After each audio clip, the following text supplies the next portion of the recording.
Parlare di sé equivale a discorrere di un nessuno come tanti, ad un nessuno come te.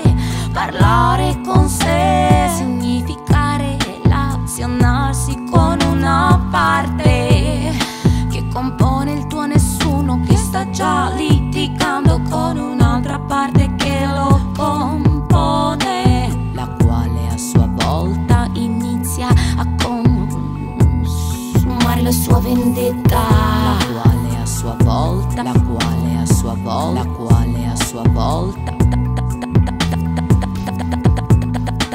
Parlare di sé equivale a discorrere di un nessuno come tanti, ad un nessuno come te. Parlare di sé, ma scomparirai, poi ti confronterai, riapparirai se ti concederai in dono. Parlare di sé, oltre le presunzioni, avulse convinzioni, alterazioni di una via maestra.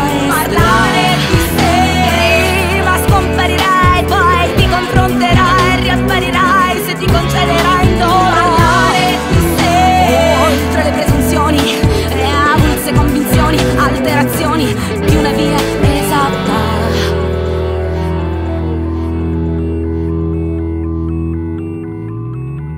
Frantumazione dell'identità con conseguente complesso di personalità, valutazione di raggi d'azione in prigione,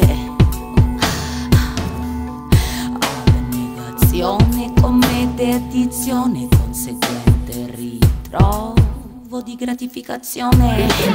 Parlare di sé, ma scomparirai, poi ti confronterai, riapparirai se ti concederai in dono. Parlare di sé, oltre le presunzioni, avulse convinzioni, alterazioni di una via maestra. Parlare di sé, ma scomparirai, poi ti confronterai, riapparirai se ti concederai in dono. Parlare di sé, oltre le presunzioni, avulse convinzioni, alterazioni di una via esatta. Confronto con me per capire se esiste quella parte che risolve il conflitto dentro sé.